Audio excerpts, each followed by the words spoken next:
son je te yezim samebi. Yamson je tente di wan yezim samebi. Yamson je tente di wan yezim samebi. Yamson je tente di wan yezim samebi. Yamson je tente di wan yezim samebi. Yamson je tente di wan yezim samebi. Yamson je tente di wan yezim samebi. Yamson je tente di wan yezim samebi. Yamson je ta yezim samebi. Yamson je tente di wan yezim samebi. Yamson je tente di wan yezim samebi. Yamson je tente di wan yezim samebi. Yamson je tente di wan yezim samebi. Yamson je tente di wan yezim samebi. Yezim samebi, yezim samebi.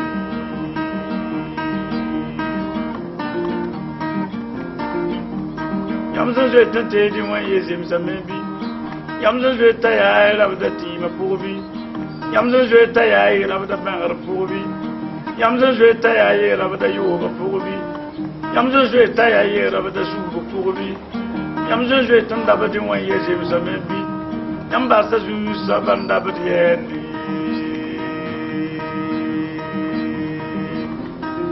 Rabda yene yam fataye. Yam dabda yene je tente dabda ye. Yam dabda yene ye je tente dabda ye. Jésus sok dameti yam rabda yene. Rime gom dameti je tente dabda yene. Pamam neng lay tente dabda. Ye pamam neng lay je tente dabda. Ye pamam neng lay am je tente dabda. Ye pamam neng lay je tente dabda. Ye je t'amène je t'inquiète de dunia. Ye je t'amène je t'endave de dunia. Ye je t'amène je t'empoure de dunia. Basa mama je t'empoure de dunia. Basa mama je t'empoure de mengrab. Basa mama mal sans nomiam. Basa mama mal sans sacrifice. Ye basa mama je t'endave de ye. Ye basa mama je t'endave de ye. Yamba sa maman je t'endave de ye. Yamba sa maman je t'empoure de dunia. Yamba sa maman mal sans nomiam vive. Yamba je t'emanda sans nom yamba. Yamba sa maman je t'endave de ye. Ye basa maman je t'endave de ye. Yamba sa maman je t'endave. Cela est dit par l'esprit. Et cela est interprété par l'esprit. Bénis ta parole. Fais en sorte que nous puissions te comprendre et que les gens te comprennent également. Parce que tu es miséricordieux. Au nom de Jésus. Amen. Gloire à Dieu. Notre thème c'est intitulé la course. Si on parle de si on reste là-bas, vous n'allez pas comprendre. La course. Est-ce que là où tu pars, est-ce que c'est convenable? C'est ce que le thème interroge. Là où tu chemines. Et parce qu'en étant avec Jésus, c'est des difficultés. Qu'en Jésus, c'est la pauvreté. Là où tu pars, est-ce que réellement ça va là-bas? Voici ce que le thème intitule. Et les passages sont Genèse 13 et 7, 13. Également le chapitre 14, verset 13. Chapitre 19, verset 12 à 17. Genèse 16, 5, 11. Le livre des juges, chapitre 4, 12, 23. Dans l'Ecclésiastique 8, 2 à 5. Et sur ces passages que nous allons nous entretenir. Ainsi donc, nous vous montrons les images en bas que vous voyez. C'était des gens, des chrétiens. Pour être dans une assemblée que ça devient chaud. Alors si une église arrivait à être chauffée, rappelons-nous que Jésus reste tel. Si Jésus, tout va bien. Il doit rester avec Jésus. Et il y a des gens, si l'église est troublée, ou peut-être leur foyer est troublé, ils plient leur bagage pour déménager. Il ne cherche pas à savoir. Et l'interrogation est la suivante. Réellement, là où tu pars, sais-tu que là-bas ça va? Sur cette terre, il n'y a pas un coin de paix. Il faut savoir vivre seulement. Il n'y a pas de bonne famille. Il n'y a pas de bonne nation. Il n'y a pas de bonne maison. Il n'y a pas de bonne église. C'est savoir vivre qui existe. Parce que le monde est troublé. Pourquoi cela? Parce que Satan combat contre l'église de Christ. Et la vie des disciples de Jésus. Et en tout lieu, il y a les démons. Pour cela, nous lisons dans Genèse chapitre 13, partie du verset 7. Genèse 13, 7. Il est question là-bas. Il y eut. Ainsi donc, il y eut une dispute entre les bergers du troupeau d'Abraham et de Lot. En ce moment, les Cananéens et les Phérésiens qui habitaient alors dans le pays. Abraham dit à Lot qu'il n'y a donc pas de dispute entre toi et moi, ni entre mes bergers et les tiens, car nous sommes frères. Tout le pays n'est-il pas devant toi? C'est pas toi. C'est pas toi donc de moi. Si tu vas à gauche, j'irai à droite. Si tu chemines vers la droite, j'irai dans le sens contraire. Et l'autre leva les regards vers toute la plaine du Jourdain. C'était entièrement bien arrosé. Comme l'Éden de l'Éternel. Et cela est comme le territoire d'Égypte jusqu'à Tsor. Et cela est plus avant la destruction de Sodome et de Gomorrhe. Et l'autre choisit la plaine du Jourdain et se mit en route vers l'est. Il s'est mis en route vers l'est. C'est en cela qu'ils se sont séparés. Le passage que nous avons lu, il nous est dit que Lot et son frère Abraham, Dieu les avait tous bénis. Ils avaient des bœufs, ils avaient des animaux en abondance. Mais il y eut une dispute entre leurs bergers. Abraham l'aîné n'aimait pas les disputes. Et il a dit à l'autre ainsi qu'il n'y ait pas de dispute entre nous à cause de nos richesses. Moi je voudrais que tu choisisses le lieu que tu veux. Et tu iras là-bas avec tes bergers. Là où tu pars, moi je dirige dans le sens contraire. Pour qu'il n'y ait pas de dispute entre nous. Il est dit que l'autre, il a bien visionné les coins. Il a vu une nation appelée Sodome et Gomorrhe. La nation était bien arrosée. Et c'est une belle nation. Il y avait de la nourriture en abondance. Il y avait de l'herbe en abondance.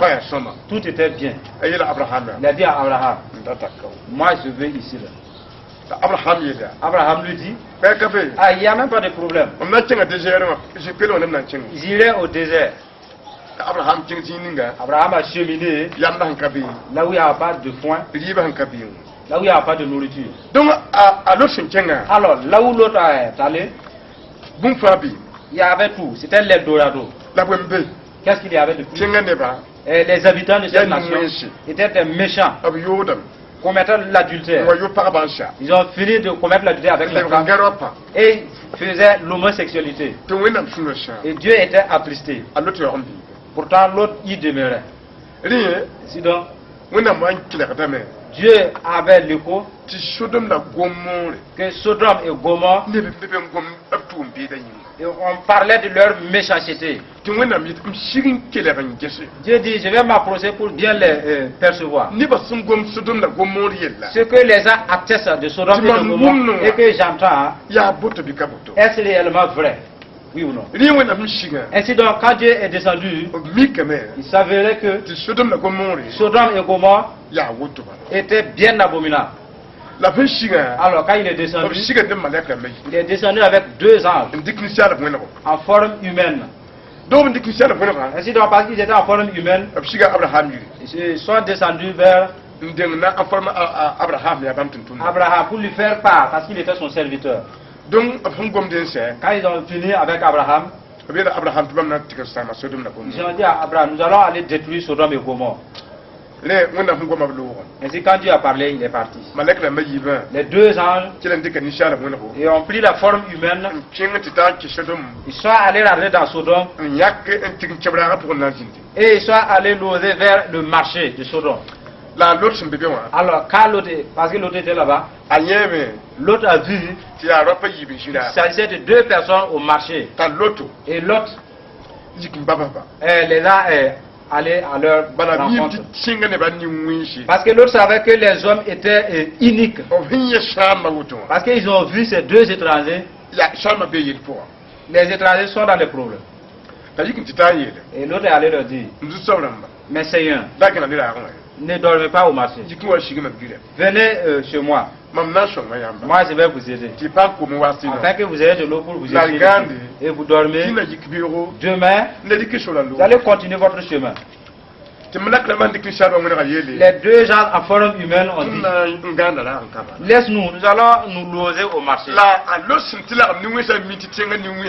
Et parce que l'autre savait qu'il y avait des méchants hommes dans ce pays, l'autre les a coincés. Et quand il les a coincés, importunés, les 2 gens ont accepté. Ils ont suivi l'autre.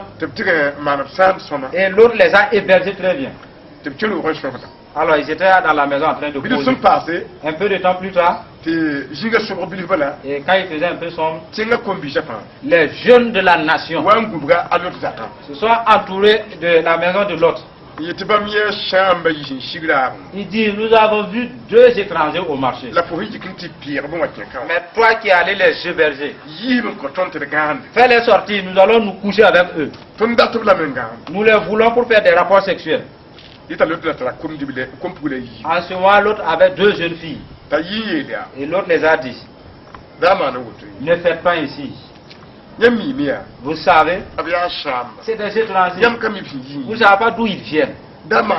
Ne faites pas cette abomination. Ils ont dit à l'autre, toi tu es étranger.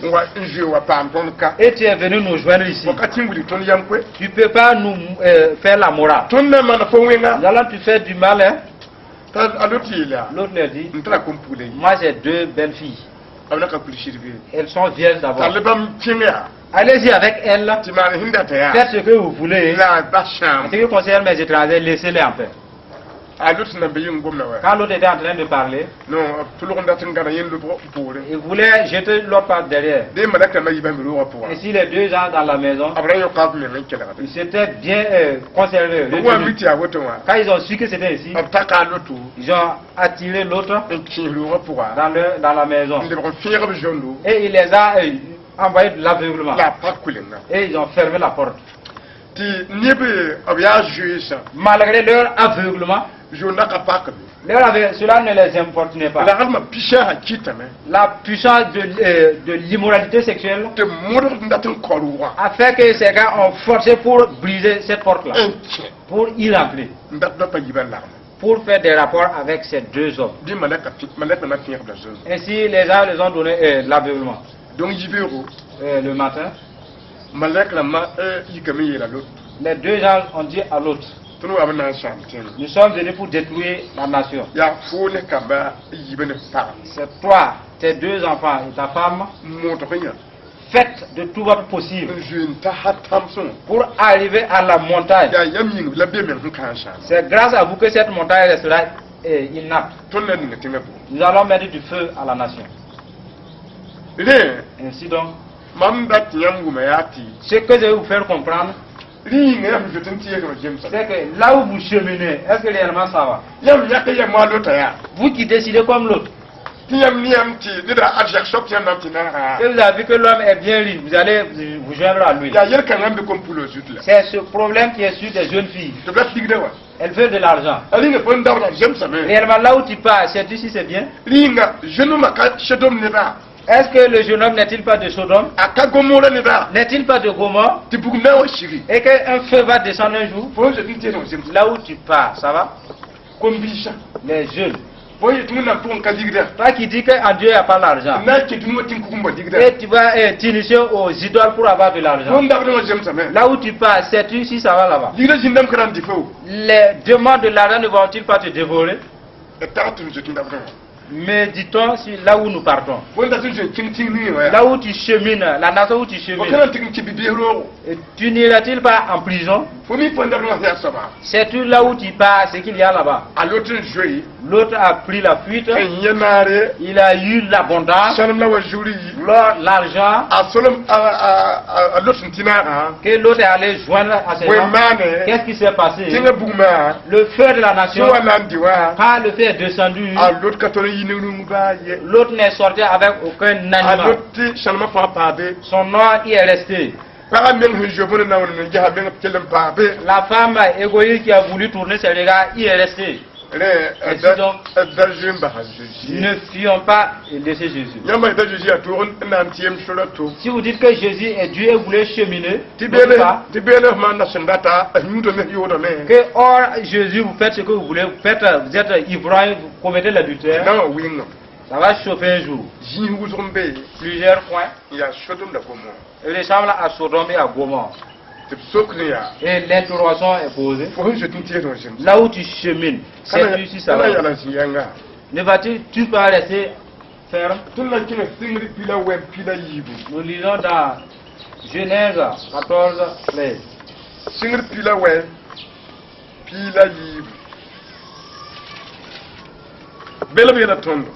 Il est dit dans ce passage, les hommes ont posé la question à l'autre. Qui as-tu encore ici? Gendre. Fils. Tes fils. Et tes filles. Et tout ce qui t'appartient dans la ville. Fais-les sortir de là. Nous allons détruire cet endroit. Parce que le plus comme ses habitants est grand devant l'Éternel. Alors l'Éternel nous a envoyé dans le but de le détruire. Voici le témoignage des anges. Et ramasse tout ce que tu as, fais sortir de ce coin. C'était obligé que l'autre qui est là, les anges lui a tiré pour faire sortir. La femme qui a tourné ses regards est devenue une statuette en pierre. Ça c'est que là où les gens ont recommandé, ils ne pouvaient pas arriver là-bas. L'autre a supplié aux gens de les indiquer une nation proche pour qu'ils partent se réfugier. Ils sont allés. C'était impératif que les filles de l'autre, avec leur tristesse, elles se sont dit, nous n'avons pas un frère au milieu de nous. Il n'y a pas un homme au milieu de nous. Si c'en est ainsi, et faisons boire notre papa afin que nous rentrons avec lui pour avoir une progéniture. Quand ils se sont accordés, c'est la jeune fille qui a rendu son père ivre et elle est rentrée avec son père. Le lendemain, alors on l'a dénivelé également. Et la cadette s'en est allée avec le père. Et ces deux filles avaient la grossesse de leur père. C'est dans cette postérité qui est appelée les Ammonites, qui sont les ennemis jurés d'Israël.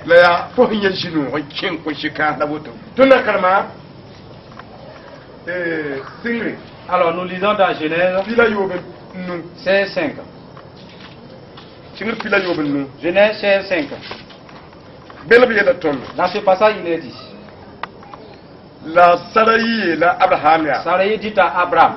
Agar sen kanom ne mama. Parce que Agar ne s'entend pas avec moi. Elle est devant toi. Je te donne ma servante afin qu'elle soit avec toi. Et parce que tu as vu qu'elle est en grossesse, elle ne s'entend plus avec moi. Que le Seigneur te juge entre moi et l'Éternel. Abraham répondit à Sarai. Regarde, ta servante est entre ton pouvoir. Traite-la comme tu le jugeras bon. Alors Sarai maltraita Agar, de sorte que celle-ci s'enfuit loin d'elle. Là de l'Éternel a trouvé près d'une source d'eau dans le désert, près de la source qui est sur le chemin de Sud. Et alors il dit, Agar, servant de Sarai, d'où viens-tu et où tu vas? Elle répondit, je m'enfuis loin de mon Seigneur Sarai. Là de l'Éternel lui dit, retourne vers ta maîtresse, humilie-toi sous son pouvoir. Puis l'ange de l'Éternel lui affirma, je multiplierai ta descendance et elle pourrait être dénombrée à cause de leur nombre. L'ange de l'Éternel lui dit de nouveau, voici, tu es enceinte. Tu mettras au monde un fils. Quand tu le mettras au monde, tu donneras le nom Ismaël. Car l'Éternel a entendu dans ton malheur. Alors il sera pareil à un âne sauvage. Sa mère sera contre et tout le monde sera contre lui. Le passage que nous avons lu, il y a eu un problème entre Abraham et sa femme.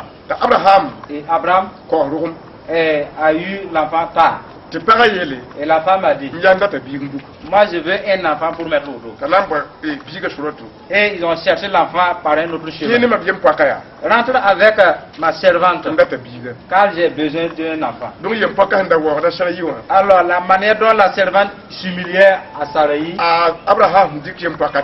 car depuis que Abraham s'est allé avec la servante et elle est en grossesse, qu'est-ce qui est venu? C'était la haine, l'orgueil. Quand elle veut marcher, et sa maîtresse,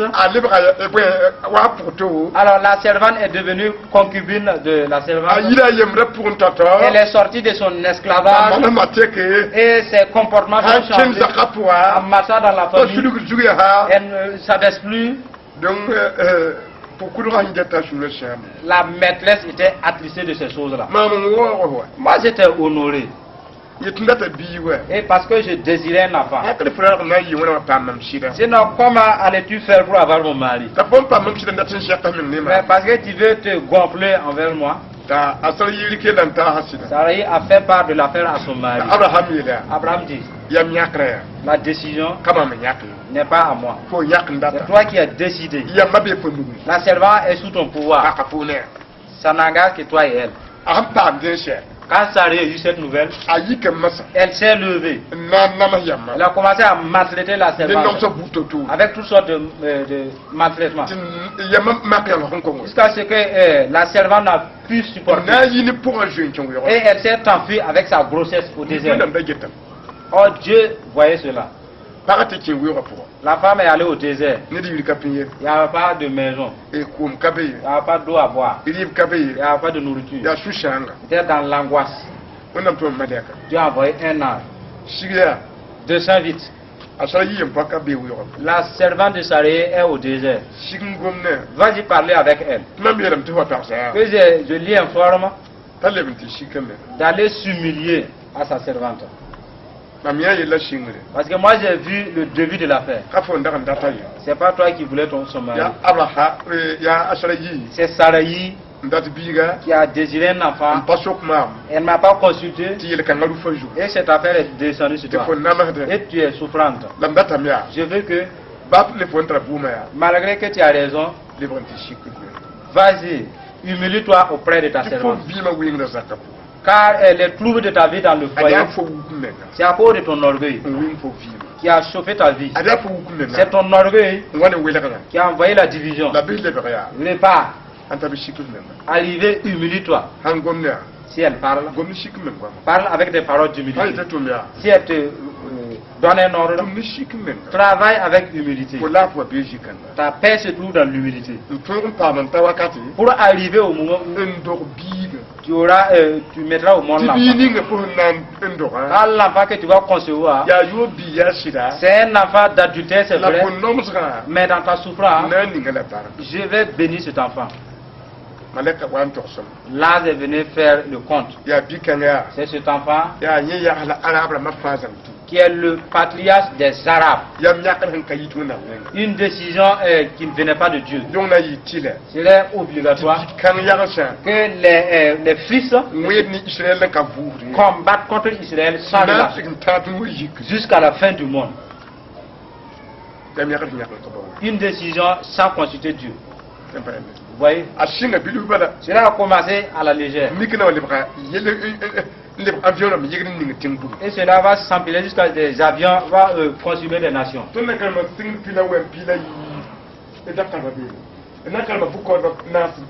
Nous lisons dans Juge 4:12. Le livre de Juge, chapitre 4, verset 12.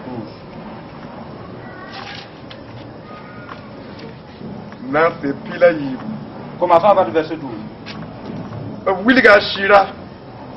On informa Sisera que Barak, fils d'Abinoam, avait pris la direction du monde. Et Sisera dit, envoyez 900 chars et tous ces cavaliers est sorti de Aros Goïm pour aller vers le torrent de Kizon. Alors Déborah dit à Barak, lève-toi, car voici l'Éternel marche devant toi afin que tu combattes Sisera. L'Éternel sera auprès de toi. Barak descendit du mont de Tabor avec ses 10 000 hommes à sa suite. L'Éternel mis en déroute Sisera, tous ses chars et tout le camp. Arosette Goïm. Toute l'armée de Sisera tomba sous les tranchants de l'épée sans qu'il y ait un reste. Sisera à pied se refusa dans la tente de Jaël, la femme de Héber. Car il y avait paix entre Jabin, le roi de Hatsor, et la famille de Héber, le Kénite. Jaël sortit à la rencontre de Sisera et lui dit, entre mon Seigneur chez moi, n'aie pas peur. Il entra chez Jaël dans la tente et le cacha sous une couverture. Il lui dit, donne-moi, je t'en prie, un peu d'eau à boire, car j'ai soif. Elle ouvrit l'outre du lait. Il lui donna à boire et lui couvrit. Il lui dit encore, tiens-toi à l'entrée, et si l'on viendra à te demander, y a-t-il quelqu'un ici? Tu répondras, non. Sisera dormi à cause de sa fatigue. Alors Azaël a pris une lance et un couteau et elle s'est approchée. Elle a cloué par la joue avec sa lance jusqu'à la lance passe de l'autre côté jusqu'à la terre. Et Sisera est mort. Barak son wam borda Ashirawa. Quand Barak venait pour chasser Sisera, Azayali Shera Lami. Zaël parta à la rencontre. Watem Willing Yamson borda. Venez, je vous montrerai qui vous cherchez. Zinga. Là où il est. Il a suivi Zaël dans sa maison. Il a vu Sisera déjà mort et accablé. Il avait la lance à son jour. En ce jour-là, Dieu humilia Jabin, roi de Canaan, devant les Israélites. Là où nous avons lu, Sisera avait un ami. Et son ami avait une femme. Alors il y avait une bonne amitié. Au moment de la bataille, Sisera a dit, j'ai un ami ici. Je m'en vais refuser chez mon ami. Alors au moins il courait pour aller se réfugier chez son ami. Son ami n'était plus avec lui. Il est allé. Et la femme de son ami lui a accueilli. Il a demandé à boire. Elle lui a servi du lait. Il est bien frais. Regardez l'intensité de l'amour. L'amour hypocrite. Quand elle a abrévé l'homme, parce que l'homme était accablé de fatigue et de douleur. Et quand son corps commence à se refroidir, il y avait le sommeil. Elle a cherché de bons habits, de bonnes couvertures. Elle a étalé, venez dormir ici. Et l'homme s'en est couché. L'homme lui dit, tu vas te tenir à la porte. Il y a des gens qui sont à ma poursuite. Quand ils vont s'approcher, te demander. Quand ils vont demander s'il n'y a pas quelqu'un ici, il faut dire, je n'ai jamais vu personne ici. Quand il a dit cela, la femme a accepté ses paroles. Quand il s'est endormi, la femme est allée prendre la tampa qu'on utilise pour faire les tisserands. Avec son marteau à la main. L'homme était dans le sommeil approfondi. Le sommeil du lait. Le sommeil du lait caillé. Oh, il n'allait plus se réveiller. La femme a ajusté, elle a visé l'oreille avec la tempe. Elle a bien cloué. Et il était en train de bousculer, elle est clouée. Elle clouait seulement. Jusqu'à ce que cela transperce le gars. Et elle a bien enfoncé. Et l'homme était en train de bousculer. Et il a dépassé.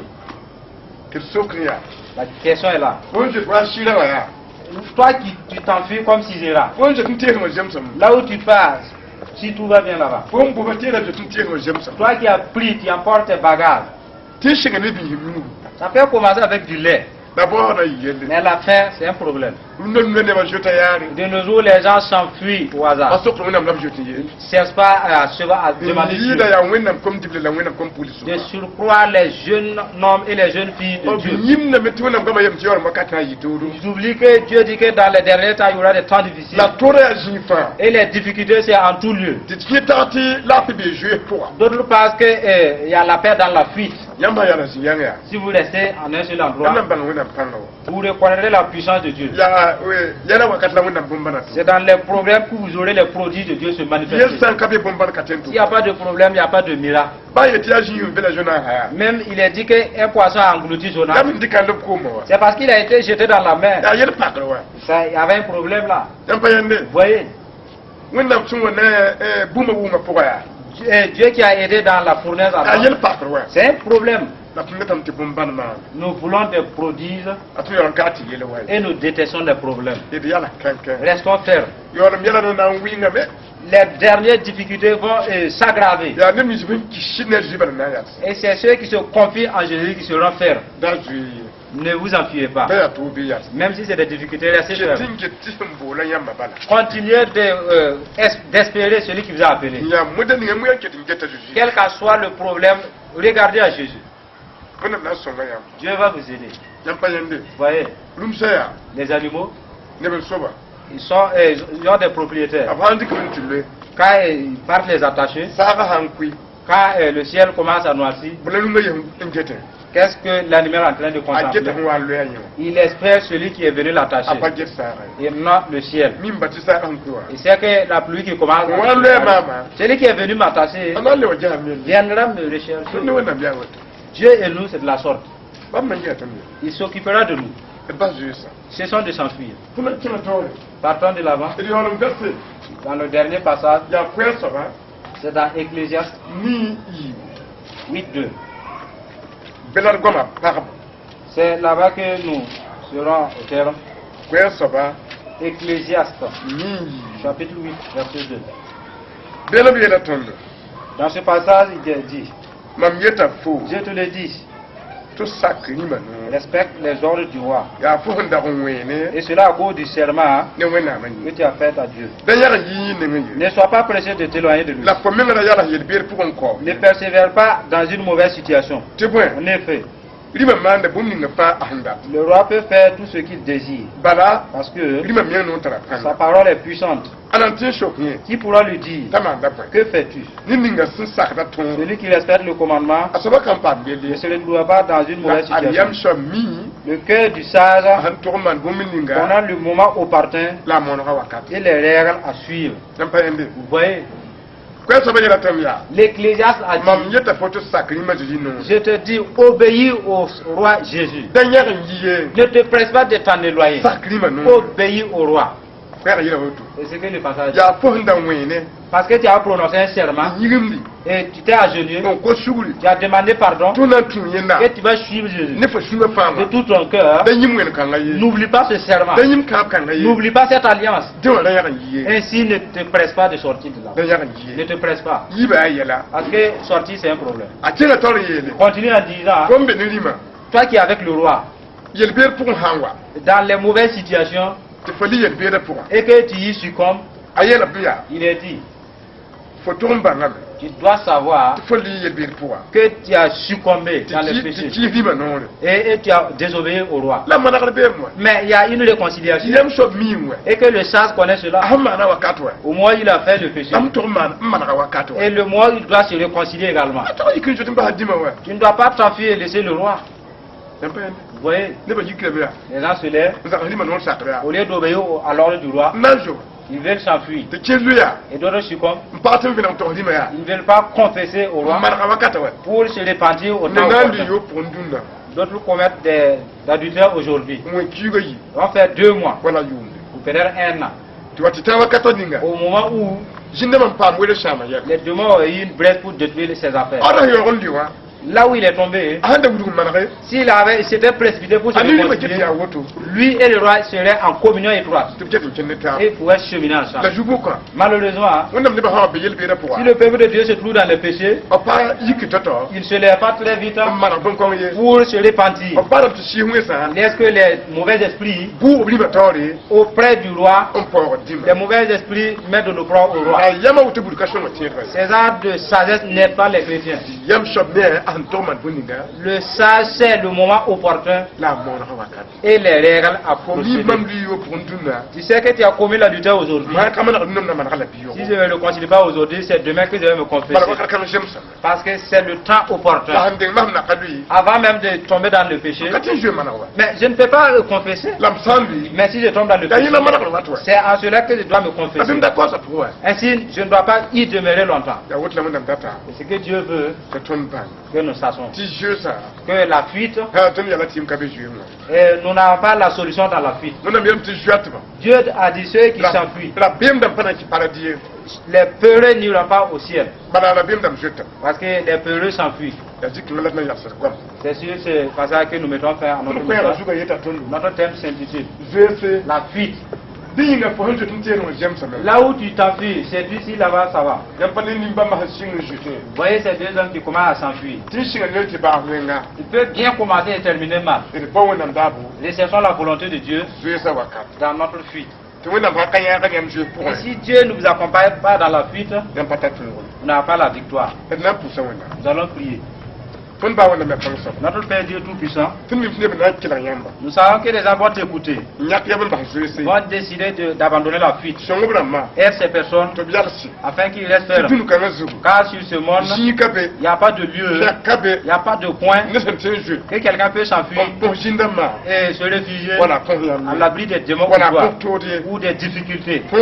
Ainsi, Dieu victorieux donne la victoire aux ceux qui fuient afin qu'ils restent fermes et donne-leur la foi et la vigueur afin qu'ils s'appuient à Jésus. Dieu est très haut, bénis ses gens, aide-les au nom de Jésus.